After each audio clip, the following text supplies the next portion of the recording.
What?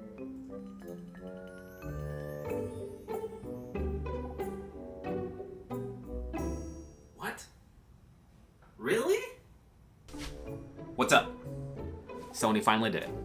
They announced the A7 IV right after I got my A7C. Classic. Is it even better? Is it even better? It's a 7K sensor, they're downscaling to 4K. 33 megapixels for photos. It has 4K 60. Granted, there's a crop, but it has it.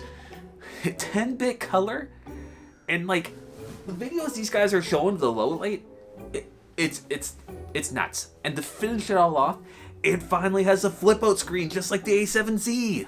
So are you gonna get it? I don't know. I just bought this camera. That's like I don't know if I'm gonna get it. Like, I don't know if it's really worth it. Whatever, nerd. Ah, you don't understand.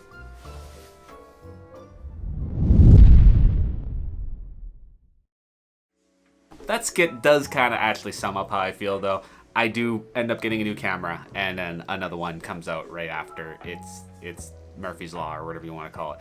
Regardless, though, I want to talk about in this video really quick, is it even worth it, for me at least, to upgrade from the A7C to it? It's a question that I'm sure other people will have. I know I don't have the actual camera in my hands to have a proper look at it to tell you how much better it really is.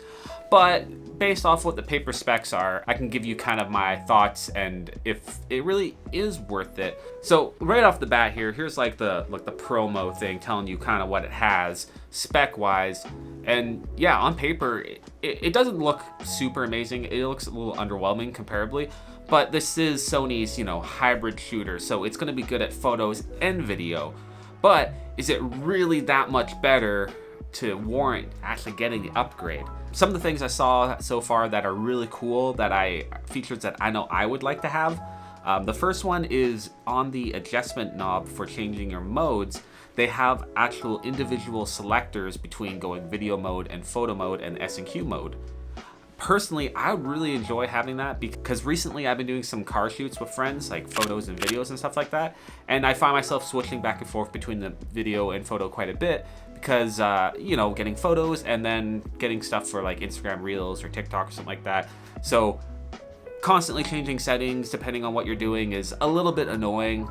So being able to have dedicated modes so that you kind of like photo, switch, video, and it's all just seamless. I think that is actually a really cool feature to have that I would personally like to have. Other thing I saw that would be really cool to have is actually the new menu system. The A7C, for some reason, they decided not to put the new menu system on it, even though it came out after the A7S3. So it's kind of, I assuming it was just like a using up old hardware issue is why they didn't put it in there. Regardless, that would be something really cool to have.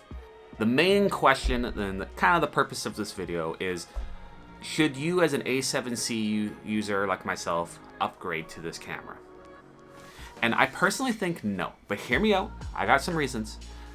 First reason being, they did some upgrades to the A7C over the previous A7 III that kind of make the differences between the two cameras not as great. The first one being they improved the autofocus. So you're gonna get that good autofocus that Sony has now in the A7C. So yes, the A7 IV is probably a little bit better still, but this is still really good. And then the second thing is the flip out LCD screen. That was the biggest thing that people wanted in the A7 III, was having a flip out screen, and this has it. So the other reason why I don't think I'll upgrade is because of the price. The price difference between the two cameras is around $600 to $700 US, which can get you another lens. And so that's kind of the main thing for me, is I'd rather invest my money into getting lenses than another camera body, because I know this camera will still do exactly what I need it to do. And like these camera bodies, being the hybrid shooters, are kind of targeted towards, in my opinion, content creators. So people doing what I'm doing right now, or photography for Instagram and stuff like that. And I know the A7 IV has the bigger sensor, has the better 10-foot color and all that sort of stuff. It has great features, don't get me wrong, but that price difference, I think at the end of the day, I'd rather spend that money on glass, and then down the road when the A7 V or something like that comes along the way and I can put my money into that, that'll be better. But I am a sucker for technology, so I really wanted to make this video kind of talking about it, and maybe you are an A7C user as well and we're thinking about upgrading, and maybe this gave you kind of a different perspective that you maybe didn't think about yet. So hopefully you guys got some value out of this. All right, thanks for watching though. I don't know when my next video is going to be, so make sure you subscribe so you don't miss it. Turn on the bell notifications, all that sort of stuff, and like it if you like the video. All right, guys, we'll see you in the next video. I'll see you.